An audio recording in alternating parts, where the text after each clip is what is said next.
تمام پاکستانیوں کو جشن آزادی مبارک ہو۔ السلام علیکم دوستو، نیوز فاؤنڈر چینل میں خوش آمدید۔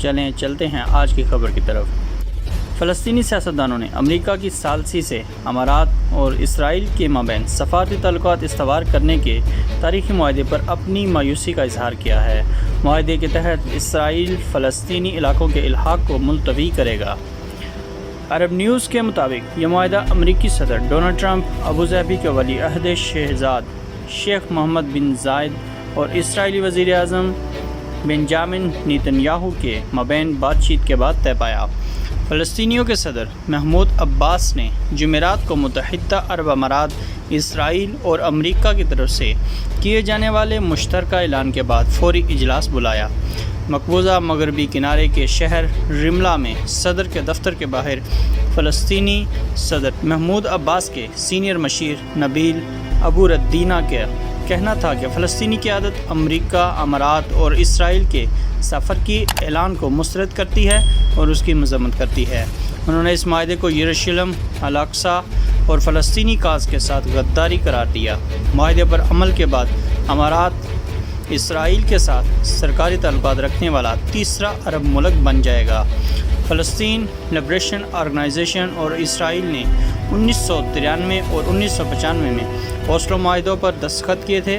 اردن نے 1994 میں اسرائیل کے ساتھ امن معاہدے پر دستخط کیے تھے، جبکہ مصر اور اسرائیل نے 1978 میں کیمپ ڈیوڈ معاہدے پر دستخط کیے تھے۔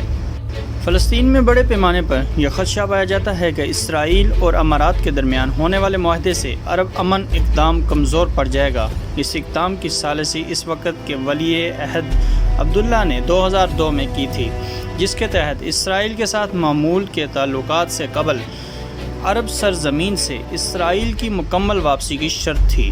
فلسطینی وزیر اعظم کے سابق ترجمان جمال دجانی نے کہا ہے کہ اس معاہدے سے فلسطینیوں کو امارات کی جانب سے دھوکہ دیے جانے کا احساس ہوا ہے۔ ان کا ماننا ہے کہ یہ ایک ایسے وقت پر کیا گیا ہے جب فلسطینی اپنی آزادی کے لیے جدوجہد کے اہم مرحلے پر ہیں۔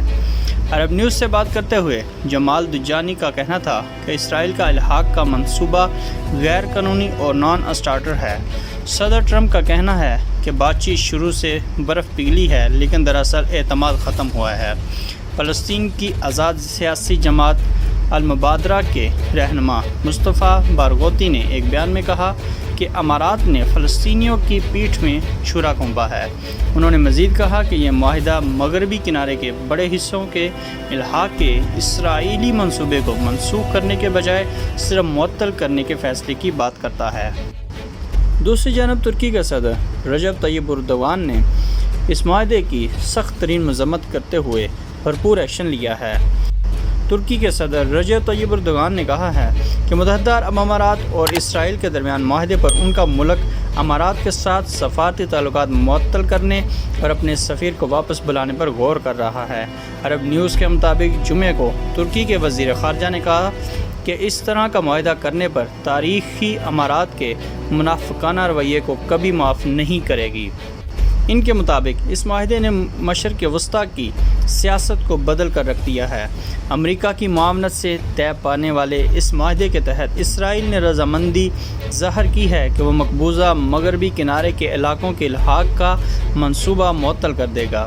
تاہم فلسطینی رہنماؤں نے اس معاہدے کی مذمت کرتے ہوئے اسے فلسطینی تحریک کی پشت پہ چھرا گھونپنے کے مترادف قرار دیا ہے۔ طیب اردوغان نے کہا کہ فلسطین کے خلاف کیے جانے والے اس اقدام کو برداشت نہیں کیا جا سکتا۔ اب فلسطین یا تو اپنا سفارتخانہ بند کر رہا ہے یا عملے کو واپس بلا رہا ہے۔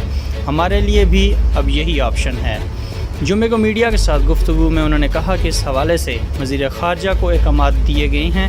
میں نے ان سے کہا ہے کہ ہو سکتا ہے کہ ہم بھی اس سلسلے میں ابوظہبی کی قیادت کے ساتھ سفارتی تعلقات معطل کرنے یا اپنے سفارتکار کو واپس بلانے کا اقدام کریں گے۔ ترک وزارت خارجہ نے اس سے قبل کہا تھا کہ فلسطین کا اس معاہدے کو رد کرنا ان کا حق ہے، کیونکہ اس سے UAE نے ان کا مشن کو دھوکہ دیا ہے۔ وزارت خارجہ کے مطابق تاریخ اور خطے کے لوگوں کا شعور اس منافقانہ رویے کو بھولے گا اور نہ ہی معاف کرے گا۔ یہ انتہائی فکر انگیز بات ہے کہ متحدہ عرب امارات یک طرفہ طور پر 2002 میں عرب لیگ کی طرف سے کیے گئے عرب امن معاہدے سے پیچھے ہٹ جائے۔ ترکی کے اسرائیل کے ساتھ سفارتی اور تجارتی تعلقات ہیں، لیکن کئی برسوں سے دونوں ممالک کے تعلقات میں تناؤ ہے۔ 2010 میں اسرائیلی کمانڈوز نے غزہ کی پٹی کے محاصرے کو توڑنے کی کوشش کرنے والے 10 ترک شہریوں کو ہلاک کر دیا تھا۔ مصر اور اردن کے بعد UAE تیسرا عرب ملک ہے جس نے اسرائیل کے ساتھ تعلقات استوار کیے ہیں۔ دوستو، اس معاہدے کی میعاد کہاں تک جاتی ہے یا اس کے نتیجے میں ہونے والے اقدامات اور اس کے نتیجے میں ہونے والے اثرات جو دنیا پر مرتب ہوں گے، ان کے بارے میں آپ کی کیا رائے ہے؟ اگلا نمبر پاکستان کا ہے کہ وہ UAE کے اس منافقانہ رویے کے بارے میں کیا احکامات جاری کرتا ہے۔ کیا وہ بھی ترکی کی طرح اپنی سفارت خانے کو واپس بلاتا ہے یا اس کے بارے میں کوئی اور اقدامات کرتا ہے؟ مزید معلومات کے لیے ہمارے چینل کو سبسکرائب کر دیں۔ آپ کی قیمتی وقت کا بہت شکریہ۔ اپنی رائے کا اظہار کمنٹ سیکشن میں ضرور کیجیے گا۔ اللہ حافظ۔